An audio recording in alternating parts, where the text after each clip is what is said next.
How's it going, everybody? My name is Nick Nanakos. I am the founder and CEO of the food company. I want to talk about something that I feel like we're not talking about enough, but let me just kind of first start with my story. So, genesis of everything, basically, grandparents grew up on a super small farm in Greece, raising their own cattle, producing their own milk, dairy, eggs, cheese, everything themselves. Eventually immigrated over to Manhattan, became restaurateurs, started with a food truck stand in Manhattan, and then eventually opened up restaurants, diners, steakhouses, cafes. My mother owned several Greek restaurants in New York called ZIKI. And so, my upbringing, basically from 5 years old, was if it wasn't around farming and restaurants, I was on construction sites with my father. So it's really this kind of culmination of building and food all in one. And that's really what we're doing today. And so my worldview is that food is the world's most important category, like uncontested. More important than sending rockets to space, more important than electric cars, because if you think about things from the context of things disappearing, if rockets disappear tomorrow, we're all fine. If electric cars disappear tomorrow, we're fine. If food disappears tomorrow, we're all dead. And the reality is we have an extremely toxic food system, right? So I really and firmly believe that everything that we need was intentionally placed here on earth by God. All the ingredients that we need are here on earth. Food is the most true and proactive form of medicine that we have. But it also can be the main driver of illness and death as well. So our master plan is re-architecting the toxic food system that is killing us. So let's talk about that a little bit. Let's kind of unpack it. I think when you look at the West and then you look at other countries, for example, you could go to Italy, you could eat pizza and pasta and come back feeling amazing and actually weighing less. It's interesting that we've accepted the feeling of eating a meal and then feeling slumped in your seat, feeling lethargic, feeling tired. That's not normal. That's not how it should be. You should be able to eat food and feel amazing. It should be energizing. It should feel incredible, right? A lot of that's attributed to the ingredients. Very toxic ingredients. When you look at seed oils, for example, right? These are polyunsaturated, linoleic acid, high content foods that your body simply can't process and break down. So leads to inflammation, cancer, disease, multiple things, gut issues, and also large correlation to cancer, diabetes, chronic illness, heart disease. So my view is that, and at the food company, is that, we want to, let's get back to the future of food approach. I wish everybody well, but when you think of a company like Just Egg, it's called Just Egg. You've seen it in grocery stores. Just Egg, 17 plus ingredients in it. How does that make any sense? What I think just an egg is just an egg. And so, oftentimes what we have now today is regression disguised as progression. It's not necessarily the fact that red meat is the issue. You can source great ingredients. You could get the best tomatoes, the best cucumbers, you could get the best chicken. The second you put it in certain oils that we know, and we've known since the 1950s, are inflammatory and toxic to our health, you've defeated the whole purpose. So I think that it's as food entrepreneurs, we should be prioritizing the customer's health by sourcing and providing higher quality ingredients and not prioritizing our margin at the expense of their health, right? And it's possible. So how do you do it? It's like, well, you can't have it all. You need a great margin, but you also need to provide good food. Everyone's got a different kind of model, but the one thing is, really, I'm more so pointing to seed oils, vegetable oils, and the usage of soy, heavy. Like, I urge you, after this, go to the cafe, go anywhere around, pick up any CPG product, any granola bar. You're going to find corn syrup, you're going to find sunflower oil or canola oil. It's all in there. It's actually almost impossible to avoid. So, going to cover the food company now. When you think about how people get food, it's really only two ways, right? It's either restaurant or grocery. You think you have millions of options to get food. You actually don't. You may have millions of restaurants and millions of grocery stores, but those are the channels. Unless you're living off the land or going direct to the farm, but that's less than 1% of the US population, right? So what the food company does is we invent and operate the most creative concepts across restaurant and grocery at the most enormous scale for the masses. And we have a new model, and we're going to talk about how we're doing that. So how are we able to source much higher quality ingredients, prioritize health, and then also scale at a rapid pace with really strong unit economics. So we partner with local farms to scale Earth's purest ingredients. This is myself and our head of agriculture at Mill King Farms in Texas. They do our grass-fed meat, grass-fed butter, grass-fed yogurts, animal-based ghee, things like that. And our Gigafactory builds food pods. So our first restaurant creation is ZIKI. My mother had Greek restaurants called ZIKI, so that's kind of an homage, the abbreviation to making it ZIKI. It's Greek-Mexican fusion.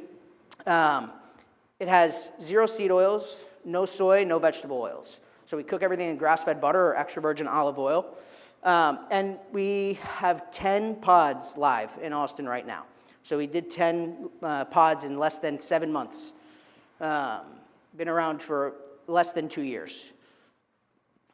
Tastes like Santorini made love to Tulum. It's a fusion that doesn't actually exist anywhere, and it's got incredible flavors. Just to give you some context on our menu, one of our top sellers is our smash burger. It's a brioche bun cooked in, it's grass-fed butter and garlic. It's fig spread, so it's a little sweet. Grass-fed Wagyu beef patty, feta that's imported from Europe, balsamic glaze, and then diced onion. It's incredible. We have also ZIKI bites, like if you've ever had spanakopita, it's these spinach balls, basically, that we do, and then we put, panko crumbs on them and then cook them, and then, crunchy outer shell, and then break them open, and it's this melted spinach and cheese, and they're amazing, and dipped in our ZIKI sauces. It's like Greek yogurt, olive oil, cucumber dill, really amazing, just very, very incredible flavors. We have customers that are eating here 7 times a week. That's our downtown location. It's on 3rd and Congress in Austin. That's I would say, our highest performer. We have the billboard behind it as well. And essentially, people can walk up to, the pod. They can order on the kiosk. Large windows for transparency. So when you're a customer, you see the refrigerator directly in front of you, right? So behind the chefs. And transparency. It's like you trust the ingredients. You see the ingredients organized perfectly and whatnot, and pickup, delivery, etc. They're large. Pods are almost double the size, probably, of this stage. And we can build 20 of them per month. 10 restaurant openings in under 7 months. Automation. We built a robot that makes 300 rice bowls per hour. So we're fully vertically integrated, extremely vertically integrated, top to bottom. And kind of the way we look at automation is, automation should not be looked at solely as a means to reduce labor costs. It should actually be looked as really as like an economic advantage that you can gain to also source higher quality ingredients, right? So if the typical restaurant labor stack is 12 to 20 employees, right? But you can cut that down to 2 or 4, then your labor costs drastically dropped. You could definitely opt into maybe have a little bit of a higher food cost so that you cannot use vegetable oils, which were originally designed as machine lubricants, lawnmowers, just factual. So we build these robots and then we put them in our pods and then we scale them rapidly. Real estate as well. A lot of times if you think of like the really large players, their average lease monthly is anywhere from $10,500 to $12,500 a month, not including utilities. In our case, the average real estate cost is 10 times lower. Plus, you can move them if you need to. It's like, takes 1 day to move them for us. So if you have a stationary kind of brick and mortar traditional location, what do you do if it's underperforming? You can't move that building, right? It's a super flexible, dynamic model. And it's actually our average lease is $1,700 a month all in, including utilities. We're backed by GigaFund, so these are the same investors. They're Elon's investors, the same group that put over $1 billion into SpaceX. And we are also gearing up to expand to Miami. So Miami's on the horizon. It's our next market. We're looking to be here Q1 or sooner. And the vision of the food company expands even beyond restaurant, but it's very much so. That's why it's intentionally the food company. And by the way, ZIKI's the restaurant brand, right? So a simple way to think about the structure in order to support a multi-decade structure is the food company's the parent. It's like how Whole Foods is the parent company that owns Amazon and their other concepts, right? So the food company owns ZIKI for restaurant, and it owns I'm giving you a sneak peek, but our next concept, which is Big Pharma. And it's grocery. So, if you think about ZIKI giving the customer the access to the end finished product, then Big Pharma gives them the access to the raw ingredients. You're going to be like pasture-raised eggs, grass-fed milks and grass-fed butters and just really high-quality meats and also holistic remedies, right? Because again, it comes down to the idea that food is medicine. Everything that we need is here, but it really is actually on us to, like when you think about avocado in the past decade, avocado became the most desired add-on ever. Like think of a staple fast casual restaurant that doesn't have avocado as an add-on. Nobody ignored that. So it is our duty to provide the customer with the ingredients they desire, but also our duty to protect the customer from the ingredients that are harming them, right? And that's on us. And if you look at just the charts kind of the rise of industrial seed oils, for example, so much processed food, right? The correlation of that to disease is it's insane. So, I think it's going to be an intense kind of journey ahead for the food company, but it's really going to be one that's going to, I truly believe it will reform the global system around food, medicine, human health, disease, and really kind of flip incumbent models upside down and transform widespread corruption. So, thank you. Thank you, Nick. Do you have a view to expansion? Like, where do you want to be in 5 years in terms of locations, numbers-wise? 10,000 plus. It's a global scale vision. It's a $1 trillion vision, multi-decade conquest. Okay. Do you have any? It's all going to be through these pod builds. Do you have plans to do different kind of builds? That's predominantly the way that we're going to scale, but it's not the only way. So we are open to other kind of structures as well. I think it comes down to being the most creative in your category. Like if you think about Tesla, look at what they did to cars. They have a 10x greater margin than everybody else in their category, right? And still, what do? Elon works towards dropping the price more and more and more to the consumer. Superior product, right?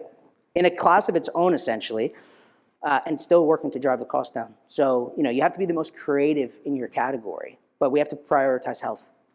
Cool. And I'm going to see if we might have room for a question, but just looking at your image here with Big Pharma, and I know that's just a preview, but how does that work? Do you like swipe when you enter, or is it just open, or? Yeah, that's a good question. So ZIKI, you can't enter inside, of course, right? It's cooking, hot equipment, etc. Big Pharma, you'll actually be able to walk inside. You'll be able to shop directly there, just kind of pick out. The way I look at grocery is kind of like I don't need 1 trillion items and like 50 aisles to walk through. You really need the core essentials of life. Like when you go to a grocery store, it's like, give me my milk, eggs, cheese, meat, fruit, veggies, maybe some snacks, maybe some cosmetics, and boom, I want to be out. So you can walk in, get it quickly. You can order for pickup and delivery on the Big Pharma app. We also have the ZIKI app as well, launching. And you can there's going to be like cubby kind of lockers that you can get for, ordered in advance grocery. And we're going to put them next to each other. Great. Anyone have a question at all? We have time for one or two more. Yeah? With a lot of the big cities having food deserts, are you planning on putting them, because they don't have access to fresh food? Definitely. That's the main thing here, right? It's like the second slide of the deck says re-architect the toxic food system that's killing us, right? It's what we're doing is scaling Earth's purest ingredients. It should be for everybody.